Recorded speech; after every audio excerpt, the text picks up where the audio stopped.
Welcome back to my channel Mahem vlogs.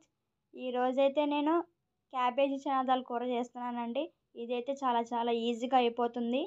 దీంట్లో కావాల్సిన ingredients నేనైతే ఒక క్యాబేజీ తీసుకున్నానండి. ఈ క్యాబేజీని చిన్న చిన్న పీసెస్గా కట్ చేసుకున్నానండి. నేనైతే శనగపప్పు ఒక గ్లాస్ తీసుకున్నాను. దాన్ని 2 గంటల పాటు నానబెట్టానండి. చూడండి ఎంత బాగా నానాయో అవి.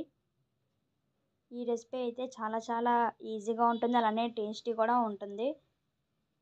ఇప్పుడు మసాలాలకు కావాల్సినవి తీసుకుందాము. నేనైతే కొబ్బరి చిన్న చిన్న పీసెస్గా కట్ చేసి పక్కన పెట్టేసుకున్నాను. ఇప్పుడు ఒక మిక్సీ జార్ తీసుకొని కట్ చేసి పక్కన పెట్టుకున్న కొబ్బరిని దాంట్లో వేసేసుకుందాము. అలానే 2 స్పూన్ ధనియాలు వేసేసుకుందాము. దాని తర్వాత 1 స్పూన్ గసగసాలని వేసేసుకుందామండి. అలానే 1 స్పూన్ అల్లం వెల్లుల్లి పేస్ట్ వేసేసుకుందామండి. వేసేసుకొని దీన్ని ఫైన్ పేస్ట్గా చేసేసుకుందాము. చూడండి మసాలా రెడీ అయిపోయింది. దీంట్లో గసగసాలు వేయడం వల్ల చాలా బాగా టేస్ట్ వస్తుంది. ఇప్పుడైతే ఒక కుక్కర్ తీసుకొని దాంట్లో నానబెట్టిన శనగలను వేసేసుకుందాము.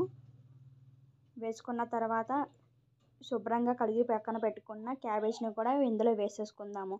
వేసేసుకున్న తర్వాత 1/2 స్పూన్ పసుపు వేసేసుకుందామండి దాంట్లో. దాని తర్వాత 2 స్పూన్ ఉప్పు మీకు రుచికి తగినంత వేసుకోండి. అలానే 1 స్పూన్ కారం వేసేసుకుందాము.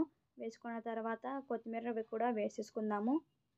నేనైతే కారం కొంచెమే వేసుకున్నానండి, ఎందుకంటే మా ఇంట్లో చిన్నపిల్లలు ఉన్నారు కాబట్టి అందుకని కొంచెమే వేసుకున్నాను. మీకు ఎక్కువ కావాలంటే ఎక్కువ కూడా వేసుకోవచ్చు. దాని తర్వాత మసాలాని ఇందులో వేసేసుకుందాము. వేసేసుకున్న తర్వాత దీంతో 2 గ్లాసుల నీళ్ళు వేసేసుకుందాము. చూడండి ఈ గ్లాస్ చూపిస్తున్నాను కదా, నేను దీంతో అయితే 2 గ్లాసులు వేసేసుకున్నాను నీళ్ళు. వేసుకున్న తర్వాత ఒకసారి కలిపేద్దాము. కింద పప్పు మాత్రం కలపకుండా పైన క్యాబేజీ మొత్తం కలిసేటట్టుగా మొత్తం మసాలాలన్నీ పట్టేటట్టుగా కలిపేసుకుందాము. చూడండి చాలా బాగా మిక్స్ చేసుకున్నాను. ఇప్పుడైతే కుక్కర్ మూత పెట్టేసుకుందాము. పెట్టేసిన తర్వాత స్టవ్ వెలిగించి స్టవ్ మీద కుక్కర్ని పెట్టేద్దాము. ఇదైతే 4-5 విజిల్స్ వచ్చేంత వరకు అలానే పెట్టేద్దాము.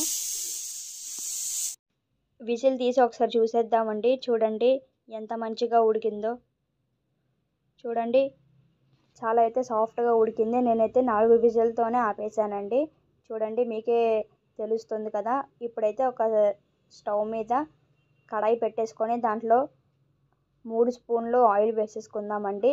దాని తర్వాత 1 స్పూన్ తాలింపు గింజలు వేసేసుకుందామండి ఇందులో. అది బాగా చిటపట అయిన తర్వాత దీంట్లో కట్ చేసి పక్కన పెట్టుకున్న ఉల్లిపాయలను కూడా వేసేసుకుందాము. వేసుకున్న తర్వాత బాగా కలుపుదామండి. దాని తర్వాత కరివేపాకు వేసేసుకుందాము. వేసి ఒకసారి మళ్ళీ కలిపేసుకుందామండి. అది ఉల్లిపాయలు గోల్డెన్ కలర్ వచ్చేంత వరకు ఫ్రై చేద్దామండి. చూడండి గోల్డెన్ కలర్లో వచ్చినాయి కదా. దాని తర్వాత ఆ పప్పుని దీంట్లో వేసేసుకుందాము. ఒకసారి బాగా మిక్స్ చేసేసుకుందాము.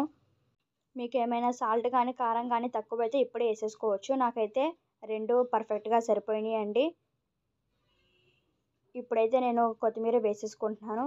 కొత్తిమీర వేసుకున్న తర్వాత 2 నిమిషాలు ఉంచుకొని తీసేసుకుందాము. ఒకసారి కలిపేసి అలాగా.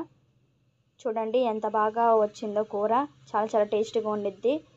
ఈ కూర అయితే చపాతీల్లోకి, పుల్కాల్లోకి, రైస్లో కూడా తినచ్చండి. క్యాబేజీ చనాదాల్ కూర రెడీ అయిపోయింది. Thanks for watching. For more videos subscribe to our channel. Bye.